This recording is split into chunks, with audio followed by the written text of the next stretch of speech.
بسم الله الرحمن الرحیم. السلام علیکم. پروگرام نخمن سرا زیم محمد فهیم او زیم عرفان خان.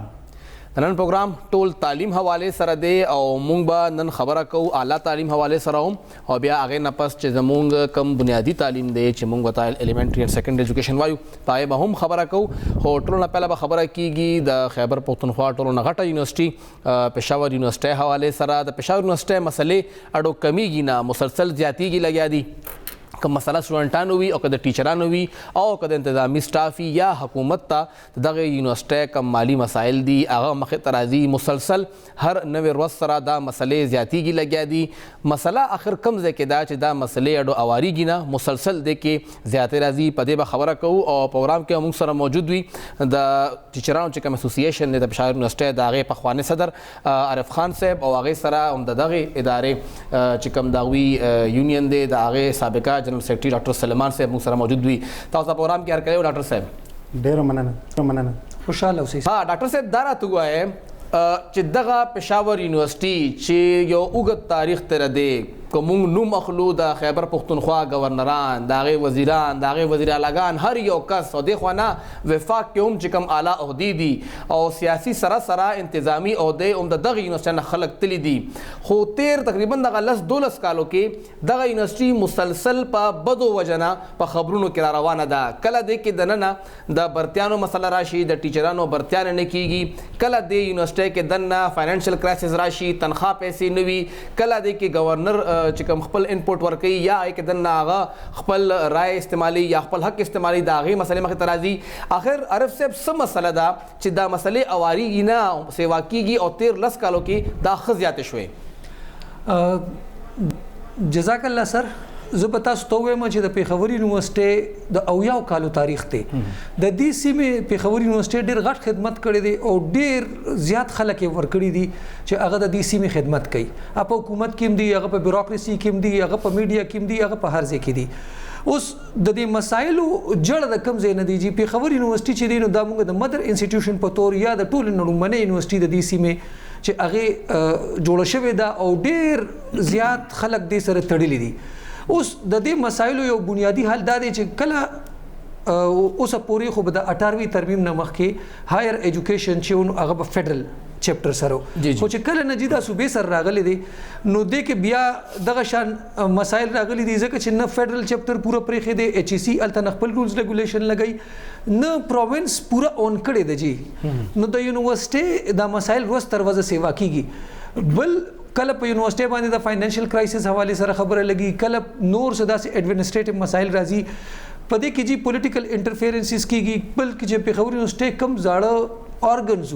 لکه میډیکل کالج پېښور یونیورسيټي سره، اګریکلچر کالج پېښور یونیورسيټي سره، انجینرینګ کالج پېښور یونیورسيټي سره، دا ټول ځان له یونیورسيټي شوې. بل چې د پېښور یونیورسيټي د ټولې صوبې کم حدوداتو هغه صرف رالنډ کړي شو، د پېښور یونیورسيټي د پېښور پورې محدود شو. نو دا هغه ټول مسایل دي. بل حکومت اوسه پورې سنجیده طور کوشش نه دی کړی چې پېښور یونیورسيټي دا مسایل حل کړي شي او یا پورا د سټیک هولډرز نه پورا معلومات هم نه دی اخیستي جي. لکه چې کومې فیصلې شوي دي نو هغې کې ټیچران یا ایډمنسټریشن پوره طور نه دی شامل شوی، نو ځکه مسایل جوړېږي. ډاکټر سلیمان صاحب تاسو نه پوښتنه د سورج مخکې تاسو احتجاج مخې ته راغی، 2-3 مطالبات مخې ته راغلل چې الته کم پروفیسرز ریټایر کیږي یا هغې ته ایکسټینشن نه ملاویږي 19 کسانو یا څومره هم تاسو به زموږ تصحیح وکړئ که هغوی ته تاسو چې د هغې کنټریکټ ایکسټینډ کړی شي یا د هغه پرمننټ کړی شي، چې کوم په برتیانو باندې پابندي ایښودل شوې ده هغه د ختمه کړی شي او د پروموشن یا د ترقۍ تاسو یو هغه کړی مطالبه کړې وه چې ترقي دې وشي. سوال دا دی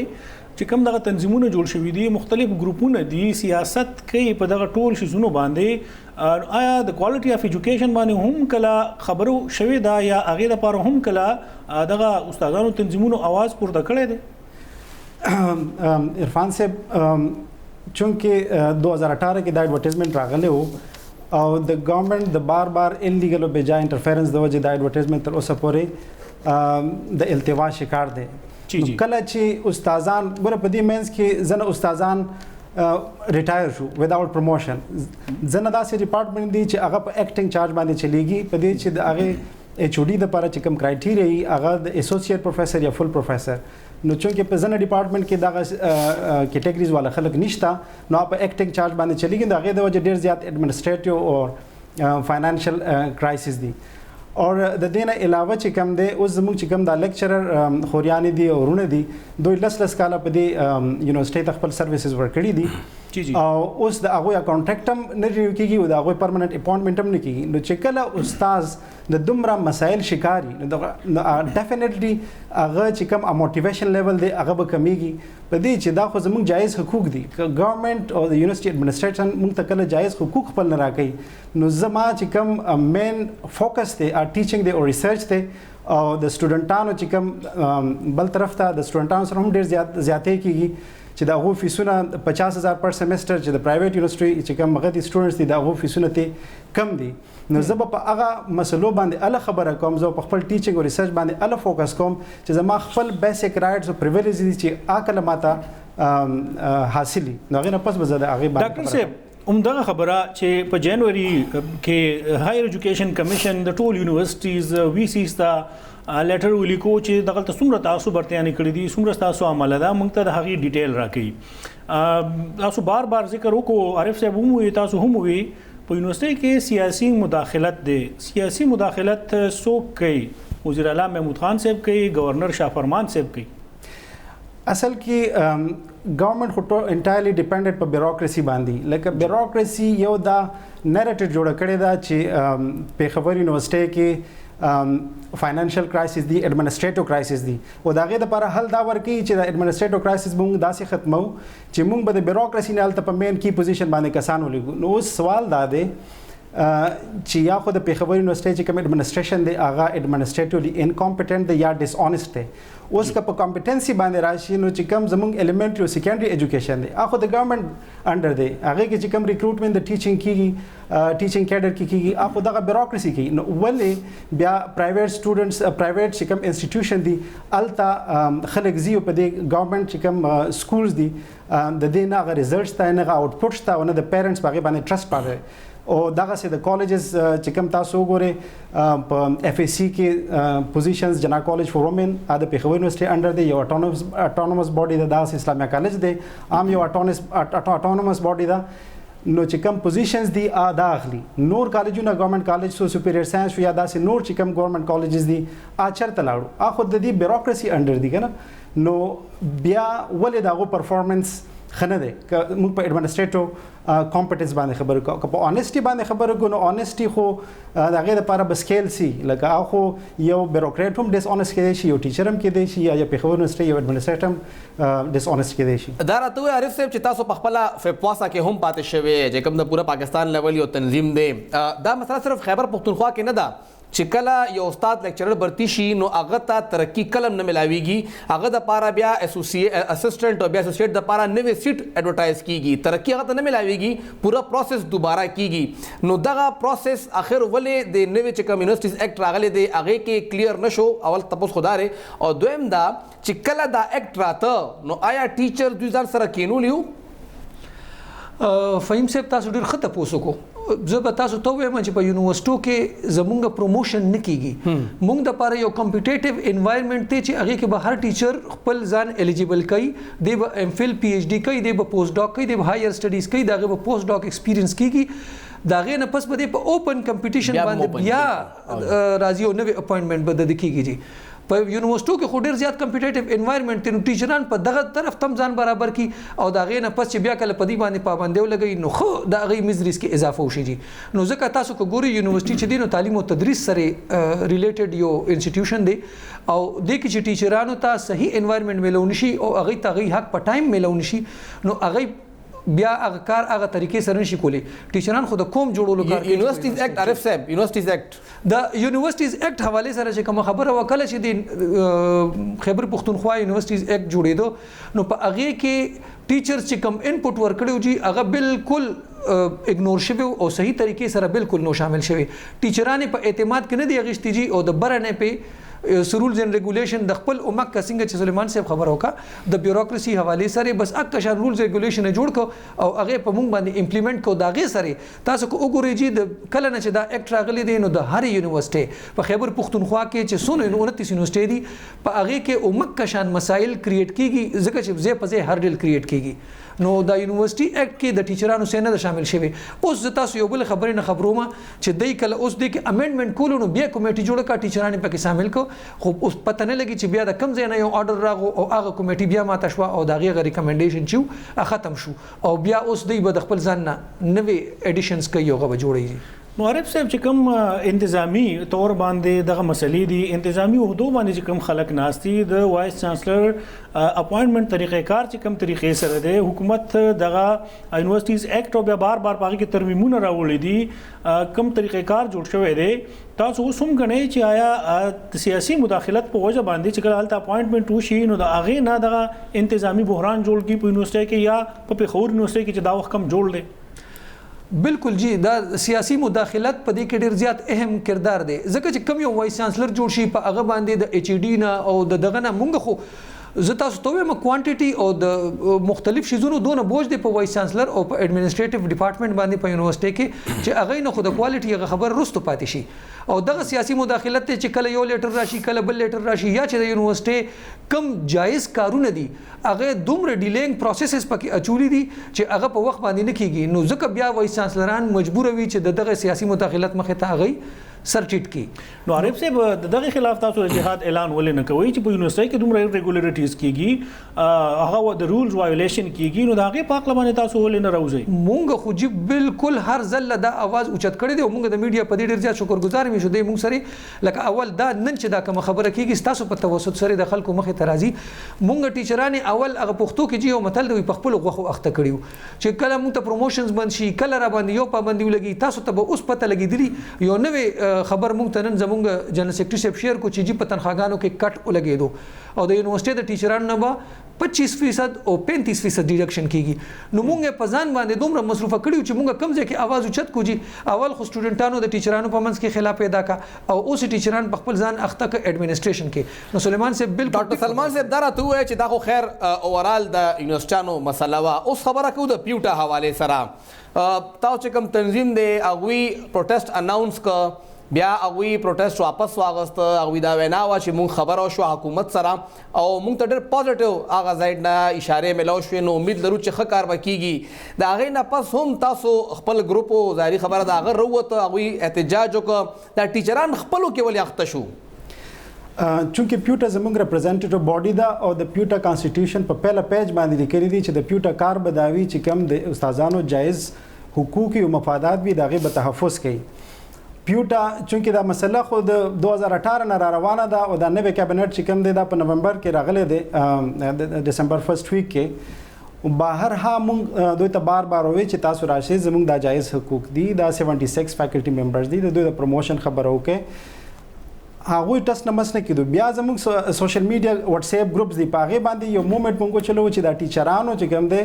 هغو ته ډیمانډ وکړو چې تاسو داسې وکړئ د سینډیکیټ او د ایډمنسټریټیو چې کوم افیرز دي د یونیورسيټي اف پېښور د هغې نه بایکاټ وکړئ د کلاس نه بایکاټ مه کوئ ځکه چې دې باندې د سټوډنټس نقصان کیږي نو هغوی بجای دی چې د سینډیکیټ بایکاټ کړی وي او یونیورسيټي ایډمنسټریشن یې کمپیل کړی وي چې هغه د حکومت سره خبره وکړي او دا چې کوم بیجا او غیر قانوني پابندي دا اوچته کړي نو دوی د کلاس بایکاټ اعلان وکړو سلیمان صاحب دې وخت کې هغوی ووټ اغوستی دی هغوی راغلي دي ناست دي ای سره فیصلې اختیار دی بهرحال په دې به خبره کوو خو دې وخت کې مونږ سره وخت شوی دی وړې شان دمې او چې کله دمې نه واپس راشو بیا به خبره کوو چې آخر پیوټا ولې تقسیم شوه او که دوی تقسیم شو نو بیا چاته فایده وشوه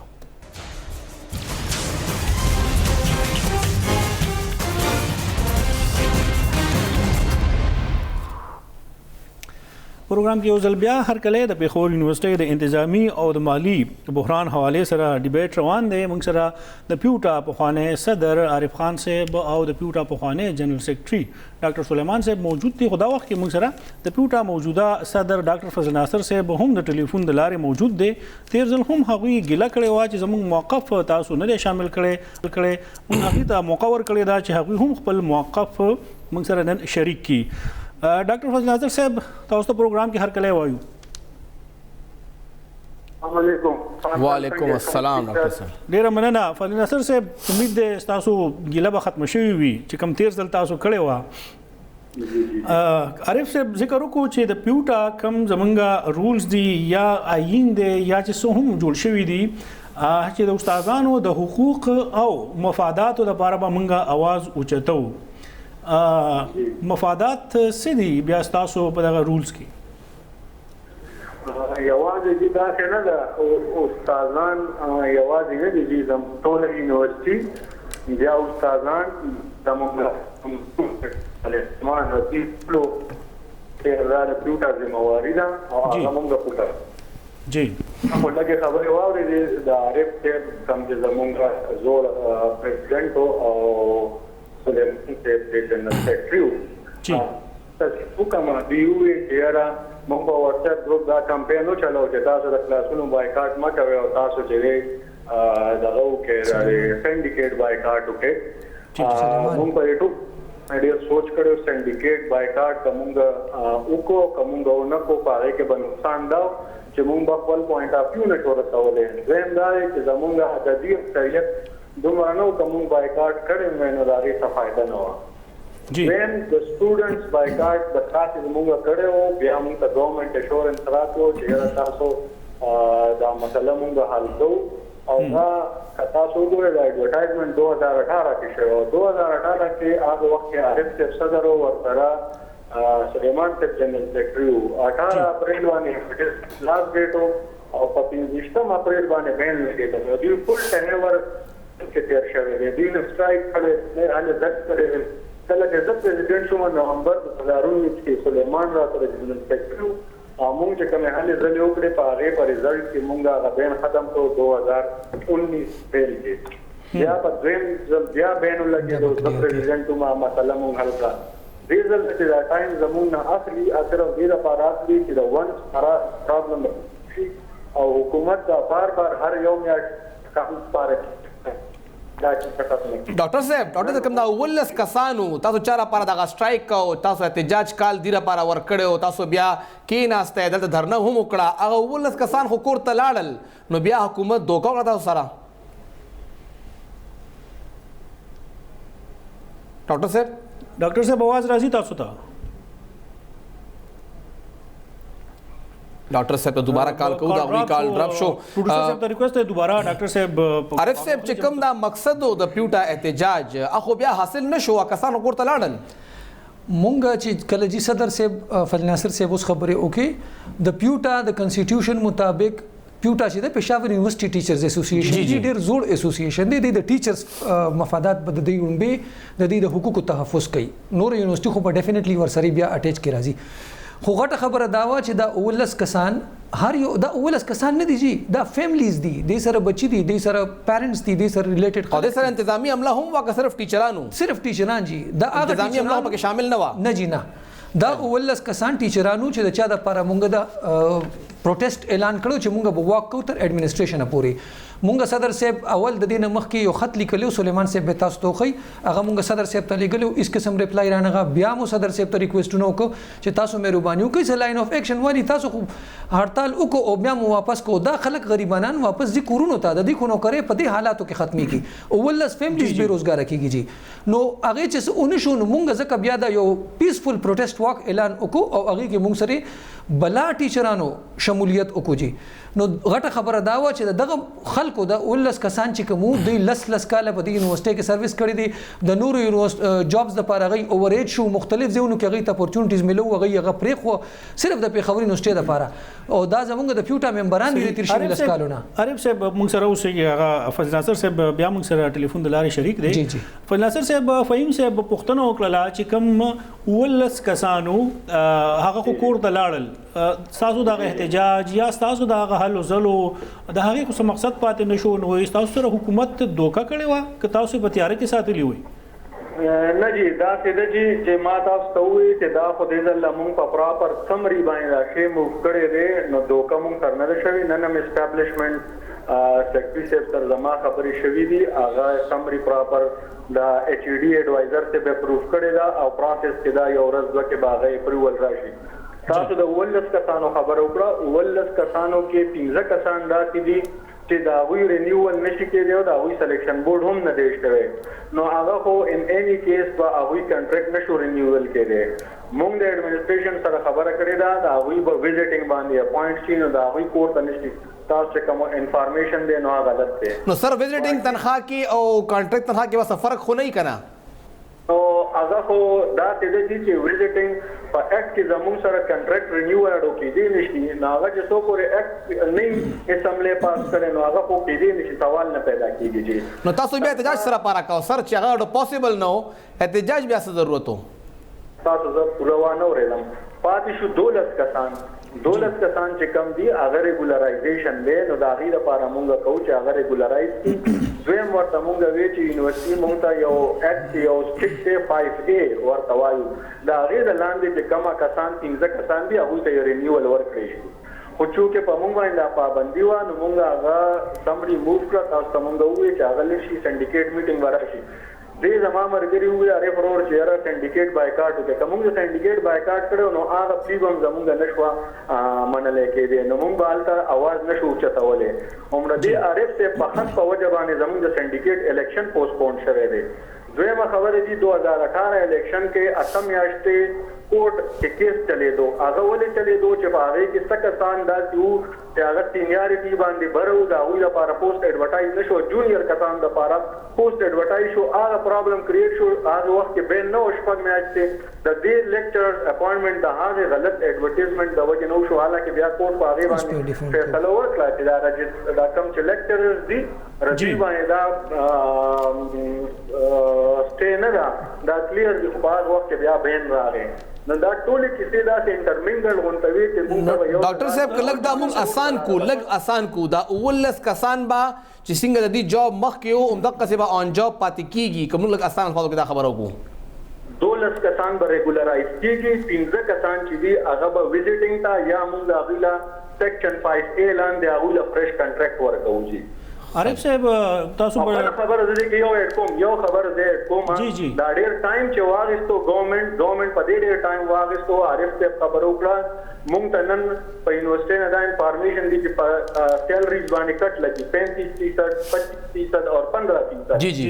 مونږ چې ګورنمنت نه قرض غواړو د پروینشل ګورنمنت نه مونږ ته ویلي چې موږ 25 کروڑ روپے راکې 10 کروڑ راکړي 15 کروڑ په دې وجه نه راکړي چې تاسو وایو طرف ته زموږ سره فاینانشل پرابلم دی بل طرف ته تاسو اپوینټمنٹ کوي نو دا سمري چې لیټ شو دا صرف ردی د وجه نه لیټ شو د فاینانشل امپلیکیشن د وجه نه. عارف صاحب تاسو فضل ناصر صاحب خبره اوریدلی پاغه باندې کمنټس کول غواړی نو بیا هغه نه بعد زما یو پوښتنه ده زه سر خامخا کلیر کول غواړم داسې چل شوی دی جی فضل ناصر صاحب دوه خبرې وکړي د وی 2018 اپوینټمنٹ ایڈورټایزمنٹ کې مسلې وی هائی کورٹ کلیر کټ دغه ورکړی دی جی فیصله ورکړی دا مو سره فیصله دا موجوده ده چې دا ایڈورټایزمنٹ بالکل ټیک شوی دی او یونیورسيټي کې دا یو ایڈورټایزمنٹ خونه دراغلی جی دا ټیک ټاک دا ټول شیزونه د یو پروسس د لاندې اوزي او هغه کیږي پیوټا دا ایڈورټایزمنٹ دا پروسس چې دی دا فیسیلیټیټ کوي نو دغه شان دا ټول فیسیلیټیشن شوی دی ایڈورټایزمنٹ ټیک ټاک راغلی د هائی کورٹ ججمنٹ دی کو سو کوئی چې ایڈورټایزمنٹ غلط دی نو هغه بیا د هائی کورٹ د ججمنٹ خلاف ورزي کوي جی نمبر 1 نمبر 2 بینز لګیدلې دي جی مونږ چې دا واک کولو د دینه مخکې به مونږ بیا چې غوالي چې مونږ ته کلیر پکچر اوخای نو د صدر صاحب بیانو چې گورنر هاوس کې سمري پرته دا بس ساين کیږي او تاسو به اپوینټمنٹ ټیک شي اوس دا د هغه اوس د خپل خلاص صدر صاحب بیا وي چې را ایچ ډی کې پرته ده نو گورنر هاوس ته کوم سمري تلی وږي هغه خلک ولس کسان لاړه صحیح عارف صاحب دغه خو تاسو هغه باندې کمنټ وکړل خپل زما پوښتنه ده چې تاسو زیر تنظیم په پروفیزا مقاماتو کې کم زین دي ویل کېږي دا چې هلته د کروڑونو روپو کرپشن شوه دی دغه دوا مختلف تنظیمونه دي چې هغه د پیوټا بیا راشي نمائندګي کوي هغه ثبوتونه هم موږ لاسو ته راغلي دي دا غي خلاف بیا ولې आवाज نه وشتوي چې دا کرپشن چا کړی دی خلکو ته سزا ورکړي شي دا خلکو د ماشومان او هغه پیسې هغه مونږه په دغه طریقې سره بیا خرج کوو یا هغه په خپل استعمالو زمونږ دا ګروپ چې کله نه راغلی او جیزه په 2016 کې دغه تاسو چې ذکر وکړو د بړګلې کمانډر پاتې شوم په پیښور یونیورسيټي په تاریخ کې جی زمانه کمانډر په دوران کې ډومبني زلدي چې بړګلې پروفټ ورکو یونیورسيټي ته دا غې نه مخکې زمونږ چې دا کم نور مرګري دي فضل ناصر صاحب هم چې دا غي ګروپ ممبر دي دا کمانډرانو دا ټول دا زړی چې څومره حساب کتاب دي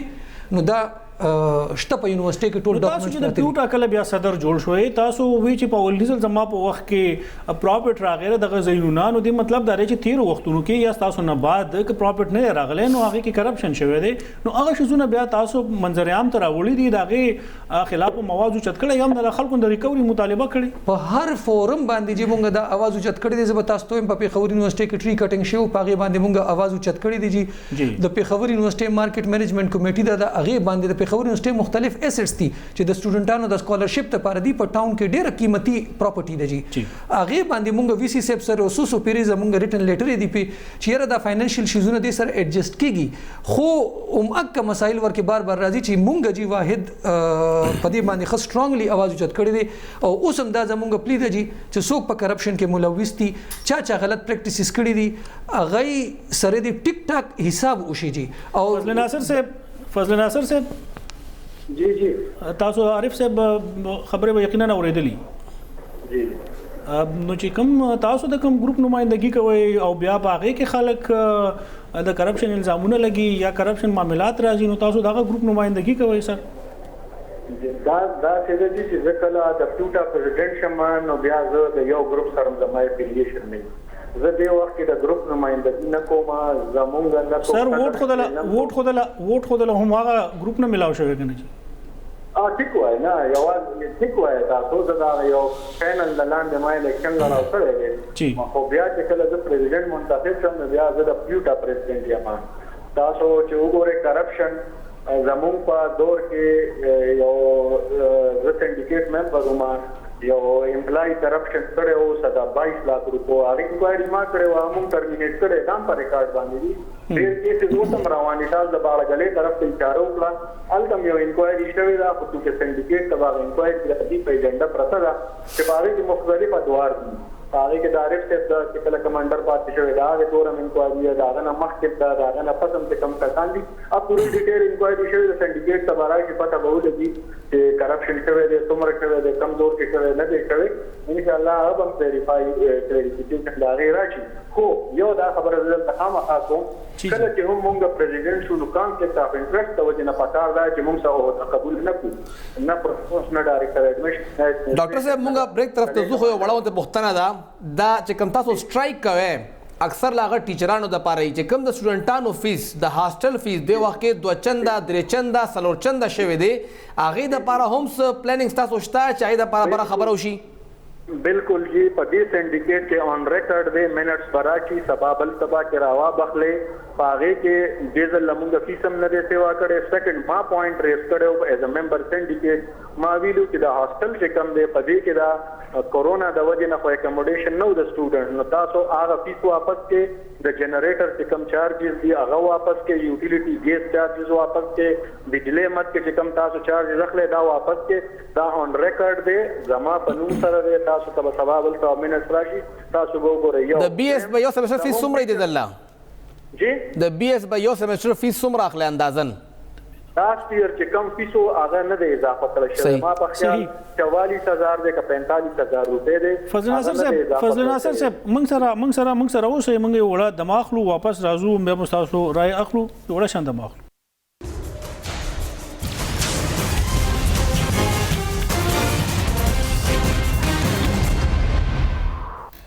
تاسو ته پروګرام کې یو ځل بیا هرکلی وایو ډاکټر سلمان صاحب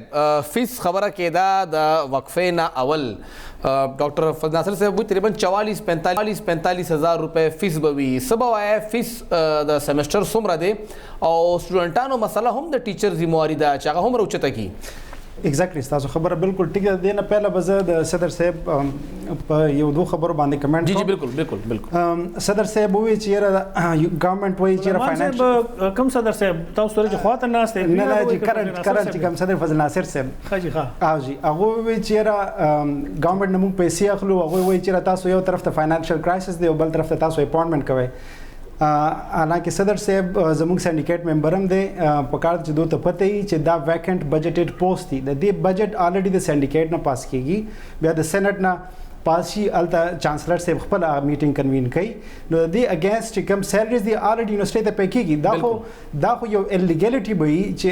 یونیورسيټي سیلریز اخلي د ټیچرز د ویکنټ بجټډ پوسټ په بل هډ کې لګي دا یو کلیریفیکیشن. دویم کلیریفیکیشن دا دی چې صدر صاحب جنرل باډي کې ویلو چې رزب دا چې کوم بین دی الیګل بین دا اخوا کوم او 2018 ایڈورټایزمنٹ په 2 میاشتو کې مټیریلایز کوم چې کله بایکاټ وکړو نو عرفان صاحب تاسو سره صدر صاحب ویډیو آن ریکارډ دا چې 2018 جن 1 غدي ایڈورټایزمنٹ دی او موږ به د لپاره فایټ کوو او بیا په دې کې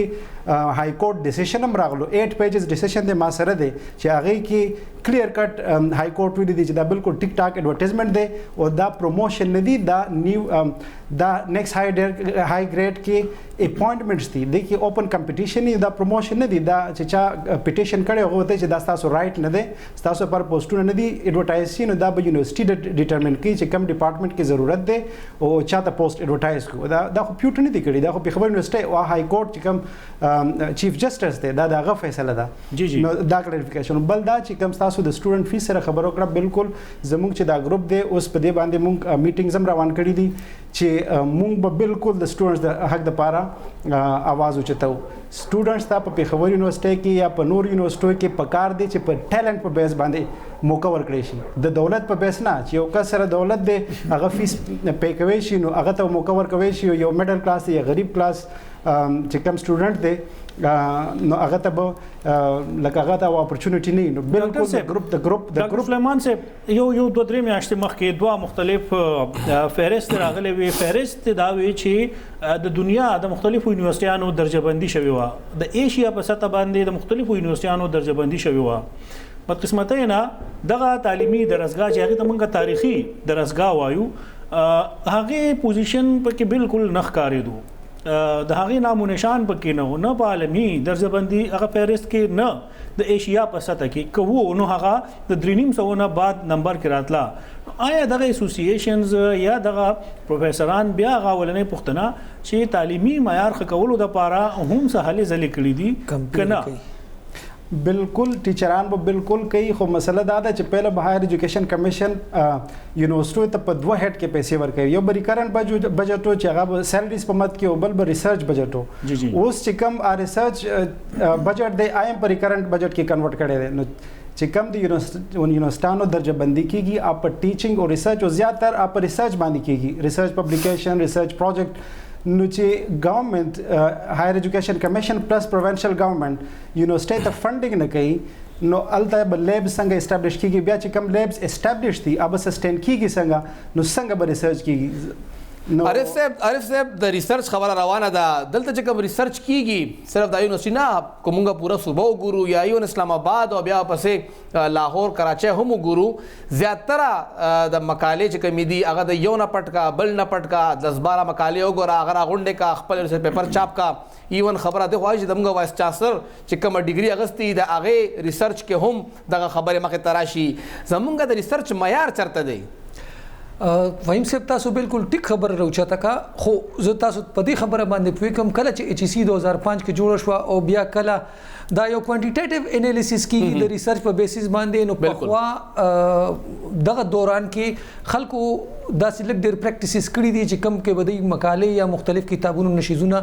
راوچت ک او ډایرکټ به خپل نوم پبلش کړي ته موږ پلیجریزم وایو داسې کیسونه شوي دي په یونیورسيټي کې داسې کیسونه راوچت شوي دي خو انفورچونټلی سزا نه ورکړي شوی ځکه خو نن سبا چې کم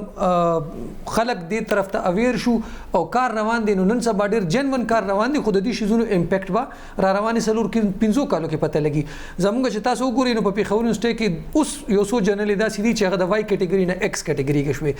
خو دا پروسس چې اوس شروع شوی دی اوریجنل ریسرچ دی نو دا به د دې ریزلټ بر روان سلور 15 کالو کې راځي مخکې دغه معاملې شوی وي خو هغه اوس دا پریکټس هغه کې سزا ملو شو چې دا زیاتې کړو د قوم سره د ملک سره پوه نه شو څوک سزاوار شو پکې نه جی بس دا بدقسمتي د پاکستان چې دلته کې نو پاکستانو سم ناشتي مطلب او جشتا عارف صاحب موږ خو یو بل تاریخ هم رقم کړی دی چې مراد سعید صاحب ته موږ په نیمه غنټه کې 15 منټه کې ډیګري هغه ورکو پیپر هغه لپاره کوو او بیا دومره برق رفتارې سره هغه پیپر هم پاس کړي بیا د هغې نه علاوه په سټوډنټس باندې چې کوم تشدد شوی و یو پارلماني کمیټي جوړه شوه د صوبایي اسمبلی هغوی یو رپورټ راوړو څه د هغه رپورټ په رڼا کې څه عمل درآمد وشو خو کوم پوره خلک چې هغوی په هغې کې نامزد کړي وو د هغې خلاف کاروایي ونه شوه نو آیا په دغه کې هم بیا سیاست کېږي مختلف ګروپونه هغه خپل ګروپ د هغه خپل ووټر د بچ کولو کوشش کوي تاسو چې دوه خبرې وکړي یو خو مودې حوالې سره وکړه چېرې د پولیټیکل پاور په وجه باندې یو کس پیپر ورکوي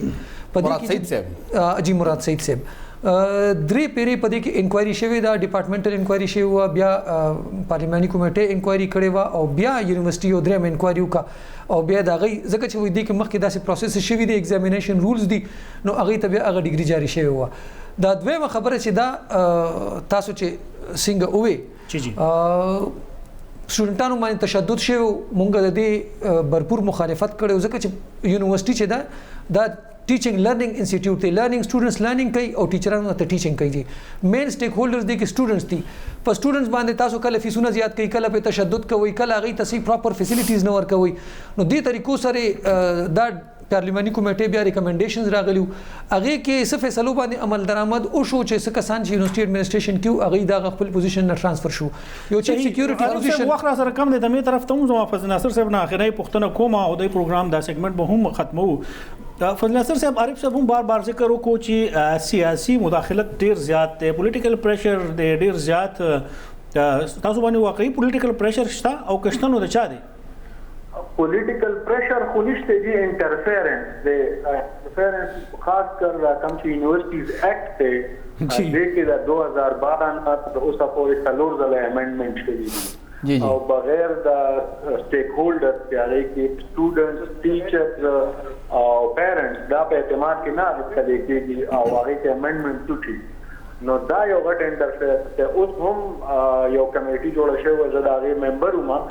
په هغې باندې موږ ډېر کار وکړو خو حاله په سډنه ګورنمنټ هغه کمیټي کویش کړه ختم یې کړه او اوس یو آرډیننس را روان دی نو انټرفیرنس په دغې مات کې ډېر زیات دی دا بالکل ټیک وایي پولیټیکل پریشر خو زه نشم ویلی چې پریشر شته یا نشته صحیح شو ډېره شکریه سر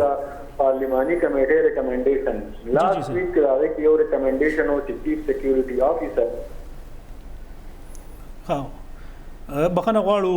فضل ناصر صاحب کال بیا ډراپ شو ډاکټر سلیمان صاحب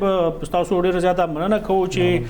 دغه کوم سیګمنټ و د یونیورسټي ایشوز حوالې سره تاسو موږ سره خپل موقف شریک کړو د مې طرف ته زموږ د مې نه بعد چې راځو نو موږ خبره کوو چې نن د خیبر پښتونخوا مختلفو بورډونو خپل د لسم جماعت نتیجه اناونس کړې ده د سرکاري تعلیمي ادارو هغې کې څومره پوزیشن هولډرز مخې ته راغلي دي په هغې باندې به تاسو خبرو یو وړه شان دماغ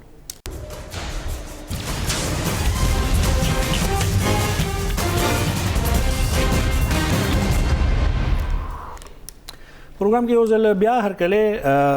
د پیښور یونیورسټۍ د پیوټا دغه پخواني صدر عارف خان صاحب خو موږ سره د اوسه پورې د یونیورسټۍ په مسایلو باندې خبرې کولې خو اوس به هغه نه د ماهر تعلیم په حیثیت سره موږ یو کرای اخلو د خیبر پښتونخوا مختلفو بورډونو خپل د میټرک نتیجې نن اناونس کړي دي او په هغې کې زیاتره پوزیشن هولډرز چې دي نو هغه یو ځل بیا د نجي تعلیمي ادارو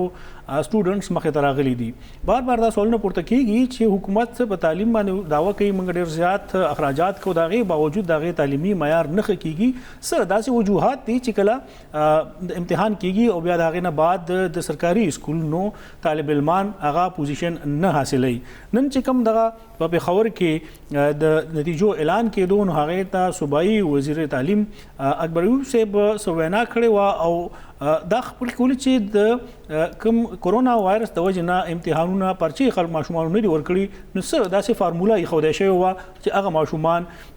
بل کلاس ته پروموټ کړی شو او د هغې سره د مردان تعلیمي بورډ چیرمین امتیاز صاحب هم خبرې اترې کړي دي هغه اورو آپ کو پتہ ہے کووڈ کے حالات کی وجہ سے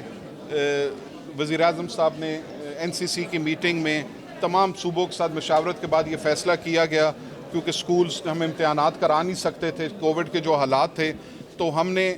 یہ آج 9th کی جو مارکس ہیں آپ نے پوچھا کس طریقے سے کیا گیا 9th کے مارکس کو ہم نے into 2 کر کے اور اس کے اوپر 3% ہم نے پریمیم دیا ہے اور کوشش کی ہے ہم نے کہ تمام پاکستان میں ایک ہی فارمولا اختیار کیا جائے تاکہ کسی صوبے کے بچے کو ڈس ایڈوانٹیج حاصل نہ ہو. حالات آپ کو پتہ ہے جی اچھے نہیں ہیں. ان حالات میں بچے بھی بیچ میں بڑے مایوس ہوئے ہیں. بچوں نے بہت محنت کی ہوئی تھی اور شاید ہر چیز ان کی خواہش کے مطابق نہ ہو. اس کے لیے ہم نے اگر کوئی بچے اپنے گریڈز امپروو کرنا چاہتے ہیں, انشاءاللہ میں نے چیئرمین صاحب سے ابھی ڈسکس کیا اور سیکرٹری صاحب سے, بہت جلد ہی انشاءاللہ شیڈیول اناؤنس کر دیں گے. ستمبر یا اکتوبر میں اسپیشل ایگزامز ہوں گے. جو بچے اپنے گریڈز امپروو کرنا چاہتے ہیں اس کے اندر وہ داخلہ کرا کے اپنے گریڈز بھی امپروو کر سکتے ہیں. اور سیکنڈ ایئر کے رزلٹ انشاءاللہ منگل والے دن, اگلے ہفتے منگل والے دن انشاءاللہ تعالی ہم وہ بھی جاری. چې کوم ماشوم د 9th لپاره اپلای کړی و نو هغه مونږه چونکې ایگزام ونه شو نو هغه مونږه 10th ته پروموټ کړ. داغه نمبر یې نشته, د 9th نمبر یې داغه فلحال نشته. هغه 10th ته پروموټ شو, هغه ته به مونږ سرټیفیکیټ ورکو چې بچې ته 10th ته پروموټ شوې, چې هغه سره دا ثبوت وي چې زه پروموټ شوم. بیا به په 2021 کې چې ژوند وخیر و هغه به د 10th ایگزام ورکي, صرف د 10th د 10th په کورس کې, د 9th کورس کې نه, صرف د 10th په کورس کې بعد 10th ایگزام ورکي. او چې په هغې کې د هغه څه مارکس راشي نو هم هغه مارکس به د هغه په 9th کې ولګي. عارف صاحب, یقینا تاسو به د وزیر تعلیم صاحب او د مردان تعلیمي بورډ چیرمین امتیاز ایوب صاحب خبرې اورېدلې وي چې کله دغه شانتې نتیجې کیږي. اوس خو د کرونا وایرس دغه حالات راغلي, څه داسې وجوهات دي چې زموږ سرکاري تعلیمي ادارې بیا په دغه مقابله کې لږ وروسته پاتې شي؟ مونږ که سرکاري سکولونو ته وګورو جی نو په دې کې مختلف مسایل راځي. اول د سہولیاتو فقدان راځي, د ایڈمنسټریشن یا د صحیح فیصلو اغشتو فقدان دی. بیا هغه شان انوایرمنٹ په سکولونو کې نه دی ساتلی شوی, پخوا نه دا سیستم دغه شان یو آوټډیټډ را روانو. نو د هغې په وجه باندې دا سکولونه, د سرکاري سکولونه تقریبا د مقابلې د میدان نه وتي دي. خو اوس رو یو ځل بیا په مزه دې کې کار شروع دی. څه ټیچران هم نوي راغه, نو امید دی چې مستقبل کې که د سرکاري سکولونو حالات ښه شو, خو حکومت یو مین شیز پکار دی چې د سرکاري سکولونو د استادانو حوالې سره. عارف صاحب, تقریبا 1.5 ارب روپے په دې سکولونو باندې لګي هر کال, د دې نه سیوا به لګي کمې به نه لګي. خو موږ وکتل چې کله دا کووډ راغی نو دې کې څه قسمه موږ سره یو سیکنډ پلان نو, پلان بي موږ سره نه و. به ټول کله کور کې کېناستل, خبره ختمه شوه, نه خو موږ خپل کورس ریوایز نه مونږ خپل ټیچران اکوپ کړل چې هغه آنلاین کلاس اغستی شي. دغه مسایل دي کنه چې کله چې دا وبا راغه نو حکومت اون د سپاټ خو هر یو شیز بند کړ. بیا نه سکولونو سره, کالجونو سره نه دی سره هغه عمره وسایل چې دی دا شیز صحیح طریقې سره اغشتې وي, نه استادانو له هغه شان ټریننګ ورکړو چې آنلاین کلاسونه دی اغشتې وي. دا ټول مسایل په مشترکه طور باندې د سټوډنټانو د مستقبل په تعلیم باندې او د دوی په اپروچز باندې یا د دوی په پرفارمنس باندې اثر غورځوي. جی زه به یو ځل بیا هم دا وایم چې یاره په ګورنمنټ سکول کې په پرایمري لیول یا په میډل لیول باندې کوم استادان دي هغوی ته چې د ایکسټینسیو ټریننګ ضرورت دی, د هغوی خپل اپروچ ډیولپ کولو ډېر زیات ضرورت دی که موږ غواړو چې ګورنمنټ سکولونه چې دي هغوی دې موږ له ښه ریزلټونه راکړي. عارف صاحب, بار هر کال چې کله رزلټ اناونس کیږي نو په هغې کې هم دغه نجي تعلیمي ادارې د هغې سټوډنټس پوزیشن اخلي, هغه مخې ته راځي. خو که بیا موږ عملي میدان ته وګورو نو په هغې کې هم دغه د سرکار سکولونو نه چې چا سبق ویلی هغه خلک ډېر زیات مخې ته راشي. به حیثیت یو ماهر تعلیم تاسو ګڼئ چې د نظام کې ډېرې زیاتې خامیانې دي, په بورډ کې ډېر زیات خلک اثر رسوخ استعمال کوي, ایگزامینیشن حال کې اسپیشلی. دا خو یو ښکاره حقیقت دی او په دې کې هیڅ شک نشته چې د ایجوکیشن په دې میدان کې, د تعلیم په دې میدان کې د مافیا یو رول اوس کې کردار د پرایویټ سیکټر په تور کې یا د مختلف سکولونو په تور هغوی د خپل ځان دپاره د نمبر اف ایډمیشن سیوا کولو دپاره دغه ایگزامینیشن هالز کې. خو بهرحال عارف صاحب موږ سره ټایم ختمیږي لګیا دی, په دې باندې هم خبرې کوو چې خو چې کله مافیا دا کار کوي نو حکومت بیا چرته ودي. د حکومت دا کار دی چې هغه بیا خپل کار انشور کړي, د بدنامي کیږي چې هغوی څنګه دا 1.5 ارب روپیه ولګوي خو بورډ کې د هغوی پوزیشن را نشي. بهرحال امید لرو چې دغه نظام به یو نه ورځ ضرور ښه کیږي او چې کم ورځ باندې د دغه بیوروکراسي, دغه منسټرانو بچي په دغه سرکاري سکول ته رالل, هلې به دا نظام ښه کیږي. محمد فهیم او عرفان خان له اجازت ورکړئ. د الله پامان.